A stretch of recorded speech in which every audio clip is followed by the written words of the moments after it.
డబ్బు, అనారోగ్యం, ఉద్యోగం, వ్యాపారం, అప్పులతో బాధపడుతున్నారా? మీకోసమే లాంచ్ యువర్ ఫ్యూచర్ ప్రోగ్రామ్.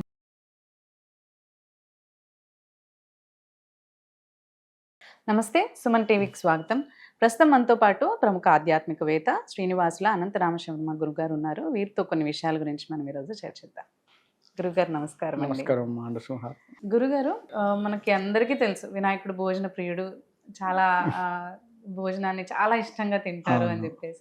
అయితే ఇక్కడ మనకు తెలియాల్సింది ఏంటంటే, పూజ చేసుకునేటప్పుడు వినాయకుడికి ప్రధానంగా ఈ నైవేద్యం పెడితే చాలా ఇష్టంగా తీసుకుంటారు అని అన్న ఇలాంటివైనా నైవేద్యాలు ఉన్నాయంటారా? ఉన్నాయమ్మా. మనము పెట్టేటువంటి నైవేద్యం ఒక్కొక్క దేవుడికి ఒక్కొక్కటి ఇష్టంగా చెప్తూ ఉంటారు. హనుమంతుడికి అప్పాలు ఇష్టము, నరసింహస్వామికి వచ్చేసి మిరియాలన్నం ఇష్టము. ఇలా ఒక్కొక్క దేవుడికి ఒక్కొక్కటి ఇష్టంగా చెప్తూ ఉంటారు. తిరుపతి వెంకటేశ్వర స్వామికి లడ్డూ ఇష్టము, ఇలా చెప్తూ ఉంటారు. ఇక్కడ ఈయనకు లడ్డూ కూడా పెడతారు, వినాయకుడికి మళ్ళీ లడ్డూ కూడా చేతిలో పెడతారు. అవును, ప్రత్యేకంగా ఎప్పుడు లడ్డు అనేది కంపల్సరీగా పెడతారు. అవును కదా. అసలు లడ్డూ ఎందుకు పెడతారు అన్న విషయానికి వస్తే, లడ్డు అనేది పూర్ణత్వానికి ప్రతీక. ఇవాళ లడ్డు ఇట్లా ఇట్లా చేసి చేతిలో పెడుతున్నారు, కానీ లడ్డు అనేది గుండ్రగా చిక్కగా ఉంటుంది. చూడటానికి కూడా ఒకే రకమైన ఆకారంలో ఉంటుంది. ఒక బాల్ ఏ విధంగా ఉంటుంది ఆ విధంగా ఉంటుంది. అది పూర్ణత్వానికి ప్రతీక. అంటే మేము చేసే ప్రతి పూజ కూడా సఫలీకృతమై పూర్ణంగా నీవు స్వీకరించి పరిపూర్ణమైనటువంటి భక్తి మాకు ఇచ్చి మమ్మల్ని తరింపచేయి అని చెప్పడానికి వినాయకుడి చేతిలో లడ్డూ పెడతాం. అసలు లేకపోతే వినాయకుడికి లడ్డూకి సంబంధమే లేదు. ఒక రకంగా ఏ దేవుడికైనా లడ్డూ నివేదన పెట్టడం, కొంతమంది పూర్ణాలు నైవేద్యం పెడతారు, గుడాలను ఇటువంటి నివేదన. అంటే పూర్ణము అంటే పూర్తిగా అర్థం, పరిపూర్ణంగాను. అందుకే పూర్ణాహుతి అని కూడా చేస్తాం హోమాల్లో. సఫలీకృతం చెయ్యమని వేడుకోవడం చివరిగా. అలా సంపూర్ణంగా అనుగ్రహాన్ని ఇవ్వు అని స్వామివారిని వేడుకోవడం. అందుకనే వినాయకుడి చేతిలో లడ్డూని పెడతాం. అది ఎవరికి తెలియదు. అది ఏంటంటే, ఇవాళ రేపు మనం ఏం చేస్తున్నాం, వేలంపాట.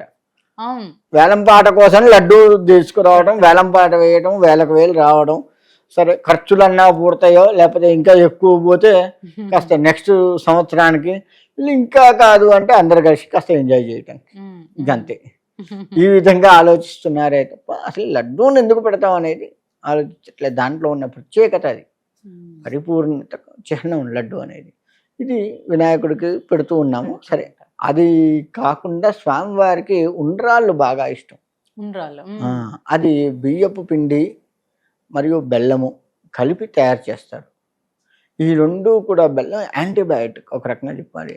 అది ఏంటంటే కొబ్బరి బెల్లము రెండు కలిపి తింటారు కొంతమంది. శక్తినిస్తుంటుంది అందరికి, మంచి ఐరన్ గా మనకి ఉపయోగపడుతుంది. అలా స్వామివారికి అది ఎందుకు పెడుతున్నాము ఉండ్రాళ్ళు అంటే, మనము ప్రతి సంవత్సరము మనం ఎప్పుడు ఉండ్రాళ్ళు చేయం, అస్సలు చెయ్యం.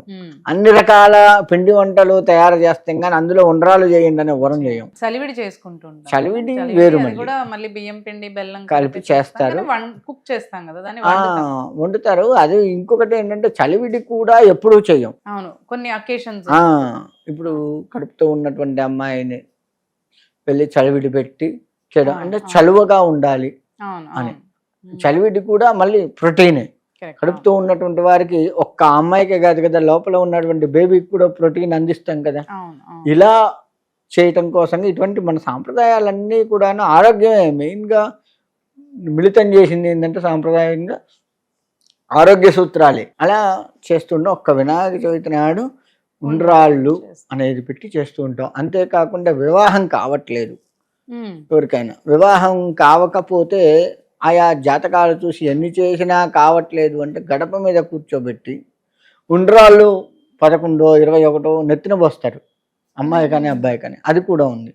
ఏంటంటే ఏదైనా ఉంటే పొయ్యి మళ్ళీ చలవ తీసుకొని వస్తుంది, విఘ్నాలన్నీ పోయి చలవ తీసుకొని వస్తుంది అన్నట్లుగా చెప్తారు. ఇంకోటి దోషాలు ఏమన్నా కానీ తీసేస్తుంది. ఇలా కూడా ఉండ్రాళ్ళు అని చెప్తూ ఉంటారు. అట్లా అన్నీ తీసేసేది మరి వినాయకుడికి ఇష్టం. గమనించండి, వినాయకుడికే ఇష్టం ఏంటి అంటే అన్నీ తీసేసే స్వామి. విఘ్నాలు అన్నీ తీసేసి మనకున్న కష్టాన్నంతా తీసేసి చేస్తాడు. అంటే మంచిని తీసేయడు, అవును అవును ఆయన దగ్గర తీసేస్తాడు. ఆయన దగ్గర ఉన్న మంచిని తీసేసి మనకు పంచుతాడు. ఇస్తారంటారు. ఆయన దగ్గర మైనస్ అయ్యి మనకు ప్లస్ అయ్యేటట్టు చేస్తాడు. ఇక్కడ మనకు మైనస్ అయ్యి ఆయన ప్లస్ చేసుకుంటాడు. దాన్ని తీసుకొని మనకున్న కష్టాన్ని తీసుకొని ఆయనలో కలుపుకొని దాన్ని ఆయన లాభం పొందుకుంటాడు. అలా అంటే ఒక్క ఉండ్రాళ్ళు చూడండి, ఒక్క వినాయకుడికే సమర్పించడం వల్ల ఇంత అర్థం ఉంది. ఇటు ప్రోటీన్స్ అందిస్తాము, విఘ్నాలకి స్వామి తీసేస్తాడు అన్నట్లుగా పెళ్లి కాని వాళ్ళకి అటు ఇటు మనం చేస్తూ ఉంటాము. ఇది చాలా మంది తెలియదు, దోషాలు పోవడానికి ఉండ్రాళ్ళు వేస్తారు అని. మళ్ళీ అట్లా వాళ్ళ మీద వేసినటువంటి ఉండ్రాళ్ళన్నీ కూడా తీసుకెళ్ళి నదిలో కలుపుతాం. ఆ నదిలో ఏదైనా చెరువుల్లో కలపడం వల్ల జలచరాలు తినేస్తాయి, వాటికి కూడా ప్రోటీన్స్ అందించి వాటిని కూడా ఉత్పత్తి చేసిన వాళ్ళు అవుతాం. అంటే ఇన్ని ఒక్క ఉండ్రాళ్ళు ఇంత చేస్తాయి మనకి. ఇది చాలా మంది గమనించరు. ఆయనకి ఇష్టం అన్న రీతిలోనే గమనిస్తాం. కానీ ఇంకా నా చిన్నతనంలో ఏంటంటే ఆ ఉండ్రాళ్ళని వేరే ఇంటి మీద వేసేది, శబ్దాలు వచ్చి, రేకులు ఇల్లు అయితే శబ్దాలు వచ్చి గోల చేసి అదంతా పెద్ద గోల గోలకు కూడా ఉండేది అప్పట్లో. అది ఇంకా బాగుండేది ఆనందంగా. అంటే ఈ చలువ ఎదుటి వాళ్ళకు కూడా కలగాలి అని వాళ్ళ ఇంటి మీద కూడా వేయటం. ఇట్లా చిన్నప్పుడు చేసేది, ఇప్పుడు అంతా ఎవరు చేయట్లేదు. అందులో హైదరాబాద్ లాంటి మహానగరాలు అసలే చేయట్లేదు.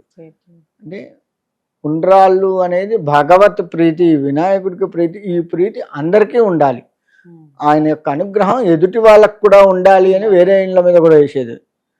అది కాస్త హెచ్చరికేసిన అర్థం అయితే ఇదే, మనమే కాదని. ఆ ఉండ్రాళ్ళం ప్రసాదంగా తినడము, పంచి పెట్టడము చేస్తాం స్వామివారికి నివేదన చేసి. తద్వారా స్వామివారి యొక్క ప్రసాదము అంటే అనుగ్రహం అని అర్థం. స్వామివారి అనుగ్రహం ఆ ఉండ్రాళ్ళ రూపంలో అందరికీ కలుగుతుంది. అందుకని ఉండ్రాళ్ళు, ఒక్క వినాయకుడికి ఉండ్రాళ్ళు పెట్టడం వల్ల ఎన్ని లాభాలు ఉన్నాయి. ఇవన్నీ చాలా మందికి పెద్దవాళ్ళకి తెలుసు. ఈ కాలం పిల్లవాళ్ళకి ఏంటంటే ఏదో స్వామివారి ఇష్టం అంటున్నారు, మనకి ఎట్లా ఇష్టం ఆయనకు అంతే ఇష్టం అన్నట్లుగా పెడుతున్నారే. కానీ అందులో ఉన్న ప్రోటీన్స్ ఏంటి, దాని అర్థం ఏంటి, వెనకటే ఎందుకు పెట్టారు ఏమిటి, ఇవన్నీ కూడా ఎవ్వరూ ఆలోచించట్లేదు. అలా ఉండ్రాళ్ళు స్వామివారికి ఇష్టం, గరికి ఒకటి ఇష్టం, ఉండ్రాళ్ళు ఒకటి ఇష్టం. ఇట్లా స్వామివారికి ఎంత చేస్తే అంత ఆయనకి ఇష్టం. ఎన్ని ఉండ్రాళ్ళకు కూడా 11, 21 ఇట్లా లెక్క ఉంటుంది. ఆ రకంగా పెట్టుకొని, అంటే ఎక్కువ పెడితే ఎక్కువ మంది పంచుతాం, ఎక్కువ తింటాం. తక్కువ పెడితే కొంతమందికే అందుతుంది. ఇది ప్రసాదంగా అందరు కుటుంబ సభ్యులు అందరూ తింటారు. ఇటు ఆరోగ్యము సైంటిఫిక్గా తీసుకుంటే, అటు స్వామివారి అనుగ్రహము, ఒక్క ఉండ్రాళ్ళు, ఈ రెండు కూడా సూచిస్తూ ఉంటాయి. అలాగే గురుగారు, ధన్యవాదాలండి. మంచిదండి. నృసింహార్పణ.